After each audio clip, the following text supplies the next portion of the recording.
Well, our third teller is a special treat because I have to wear my glasses.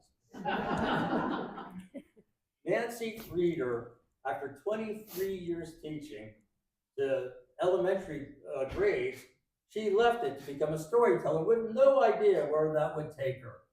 Here's where it took her. South Korea, where she taught ESL, exploring Australia, Thailand, and even driving a US rental car through Mexico. But this woman loves adventure. I just started. She then discovered long distance hiking, completing the Appalachian Trail and the Pacific Crest Trail. And with those many hikes and many more stories, she's now writing a book. And I also want to let y'all know that the book is supposed to come out in December, and we have a piece of paper where you can sign your name and your email, and Nancy will let you know when the book comes out. But Nancy loves sharing all kinds of stories, and most importantly, Nancy Reeder is president of the North Carolina Storytelling Guild. Ladies and gentlemen, Nancy Reeder, El Presidente. I have to tell you, I'm the president because nobody else wanted it. All right, let's make sure this is on there tight. There we go. Let me put it a little lower.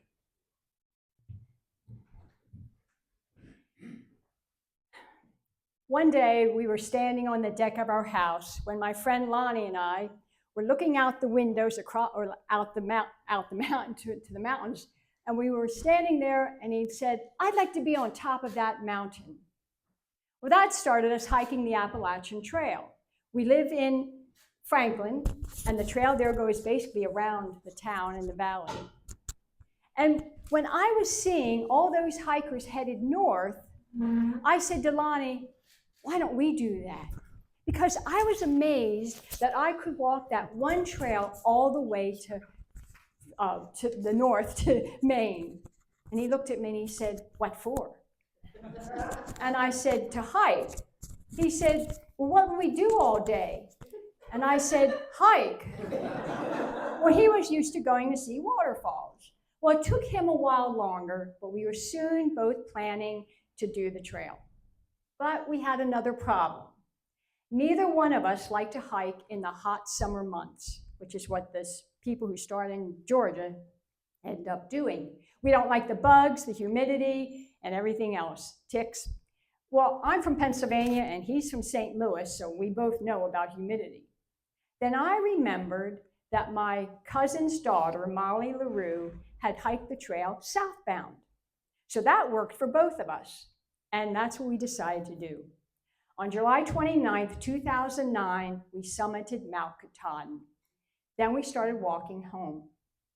Now, when we started in Maine, that meant we were climbing and descending a lot of mountains, which included what I call bouldering, and it's known as where you have to pull at a little root or a tree, small tree or a rock to climb up some part of the climb.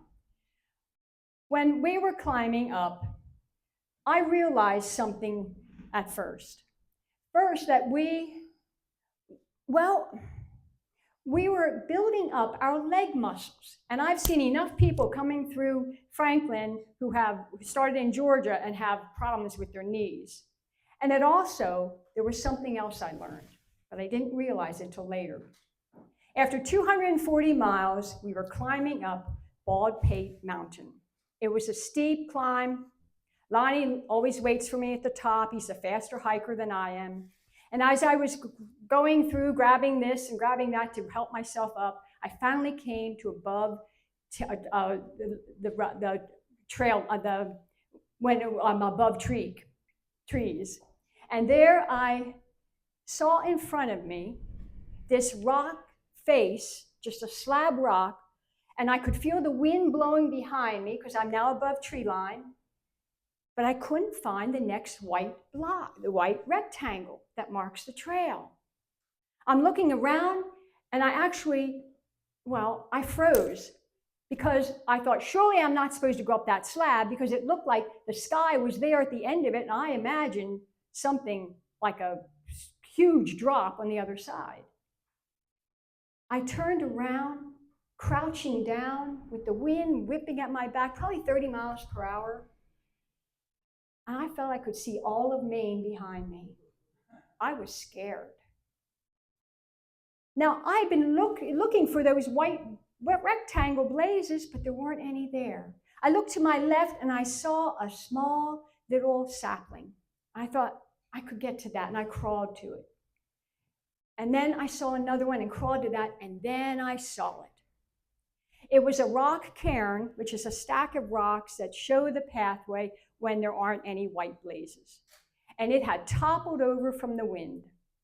I now could stand up, and I walked around it, and I came around that imaginary cliff that I had figured was 200-300 feet down, and it was 3 feet.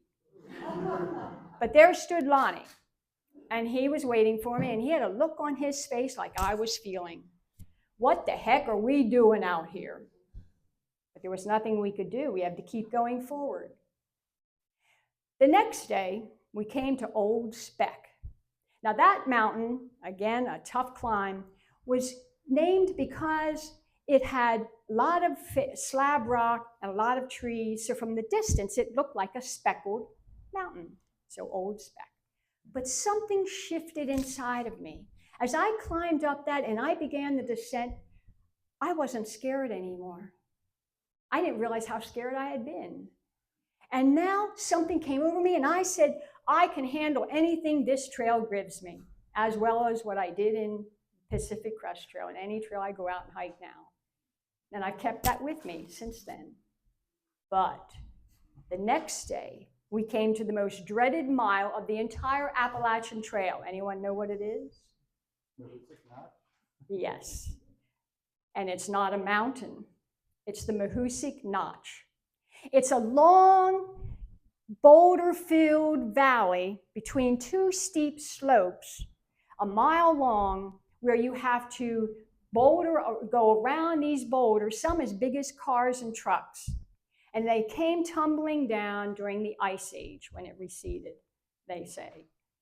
Well, at one point, we had to crawl under a boulder for about 12 feet, pushing our pack in front of us. Now, there were white blazes all around because you could go different ways. At some points, I had to cross a crevice where I could look down and see water flowing as 6 to 8 feet down. They even say there's ice in some sections year-round because of being such a deep gorge. Well, Lonnie was ahead of me. And there were white blazes everywhere, and he was bouncing along. Some people call it the playground for adults because you could just bound your way on top of the boulders. Well, I was being more careful, and I came to this one boulder. It was about this high. And I could not get my foot up. There was nothing to put my foot on. I heaved myself up on it. I went around it, but the crevice was too wide. I couldn't jump that. I just happened to see Lonnie's head. And I yelled out to him, "Hey, Lonnie, I can't get up on this boulder. It's too high." And he looked back at me and he said, "Use your upper body strength." I looked him in the eye. I said, "I don't have any upper body strength." But in my anger, I managed to get up on that boulder and continue on our way. Now, there have been a lot of divorces after married couples hike the trail. But we're not married. Well, we made it through, finished Maine, through New Hampshire, and we were in Vermont. I was climbing up to the top of Bromley Mountain when I thought I saw the dome of a spaceship. As I approached and got to the top, I saw that it was the roof of the chairlift for the Bromley Mountain Ski Resort. Now, Lonnie was already there. It was about a 50-yard space, open space, and he was overlooking at this tower that had a viewing point on top, open air.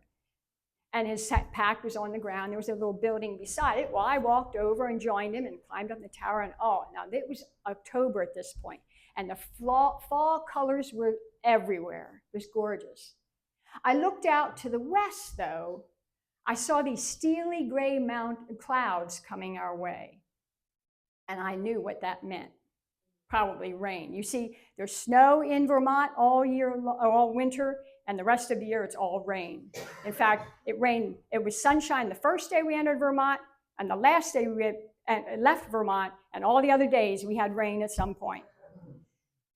So, well, we wanted to check out this shelter or this building, and we came down from the tower, and I walked over the deck, and I saw a little sign that said shelter on the door, by the door.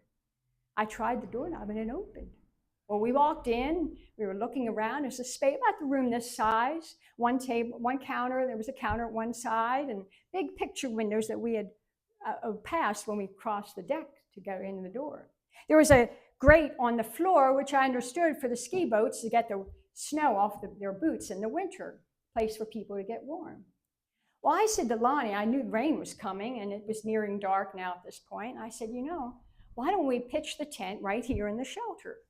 And he looked at me and he said, what if somebody comes up here? I said, who's going to come all the way up here on this mountain? And besides, how would they get up here? Well, he was still hee-hawing around, and I understood what he was thinking about. You see, we each had fears on the trail. Mine were bears and snakes. His were people. And I understood where he was. But I said, nobody's going to come up here. And there was a telephone on the wall that had a dial tone. I thought, so I won. We pitched the tent in the shelter. Now you may be thinking, why did you pitch your tent in the shelter? You're in a building. But that tent had become our home for the whole time we were on the trail. And we slept in it every night we were out in the woods. Of course, when we went into town, we loved the bed. As the night, we did our little evening chores and had dinner, and I took care of snacks and all that, and then we got in our sleeping bags and we went to sleep. About 11:30, 12 o'clock, I woke up seeing lights, and my brain was telling me, oh, it's morning, and it was Friday night, it's Saturday morning. I bet they opened that chairlift so people could come up and see the beautiful views that we saw. But then my brain was saying, no, it's still dark out. I then woke up even more, and I looked out the window, and it was now foggy and misty rain, but it looked like that chairlift was now with a UFO out there. Orange and white lights were going in two directions. Then I heard voices. Lonnie, somebody's coming. We both woke up, or I woke up and woke him up, and we got our headlamps on. I put it on and turned the lights on, and I'm seeing 4 beings coming toward our shelter. And then I heard one say, hey, there's hikers in there. I'm going back to the truck. But the other 3 kept coming, and by this time, they crossed the deck and then entered the door and stood by the door. We were both outside of the tent now. We each have a zippered opening on each side, and standing beside the tent looking at them. And the one guy said, hey man, sorry to bother you and all. We thought we'd come up here, nothing to do. I've been down below the mountain all my time. I've never been up here before. And Lonnie said, how'd you get up here? Oh man, another one said, we've got a 4-wheel drive Ford F-150. We can go anywhere. We took the service road up. And then we're standing there, and they had beer cans in their pockets. This is 2009, so their pants were down here. And one said, you guys want a beer? And we said, no, we're good. Well, I let Lonnie do all the talking. I just shook my head. No, we're good.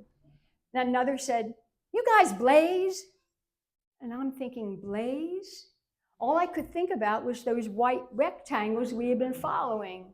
But that's not what he meant. And then he said, 440 and 420, and he rattled off some other numbers. And Lonnie looked, no, we're good. Well, about that time, the guy who had gone back to the truck started pounding on the horn. So these 3 guys, they say, well, sorry to bother you and all. And they went back out the door, across the deck, and out to the car, or the truck. And then they sat there. And Lonnie and I sat back down in our sleeping bags, but we could still see out the window, and it just sat there. And I said, what do you think they're doing? And he said, 420? Or 440? And I said, I don't know what it is. 440, and he said, code name for pot? I said, oh. And then now the misty rain, it really did look like a spaceship, but it started to move. It made a turn directly for the shelter. And for a moment, it took my breath away. And then it made a 90-degree turn and went down what I am convinced when I was up in that tower was a ski slope. And it was gone. Everything was quiet. And we kind of laid back down in the sleeping bag. I didn't know, but I'm staring at the ceiling, and he's staring at the ceiling. And then finally he said, "Are you still awake?" I said, "Yeah." He said, "What do you think we should do?" I said, "What do you mean, what should we do?" "Well, I know those kids were weren't harmless, but what about if they tell someone we're up here?" His fear was still there. I didn't say a word. And finally I said, "Well, what do you want to do?" He said, "Why don't we pack up and head down the mountain?" In the dark? I didn't like hiking in the dark. And he said, "Yeah." I said, "Okay." So we packed up all of our gear, took down the tent, headed out, and now the misty rain was hard to find where the trail went, but it went down another slope, which was a gradual one, probably for beginners. About 100 yards down, the trail went back into the woods, and by 3 a.m., we had found a spot with a little gurgling brook next to it and a flat area, and there we pitched our tent and slept till late morning.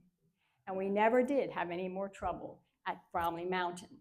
But that wasn't the last time that we saw lights in the night, especially on Friday nights. Thank you.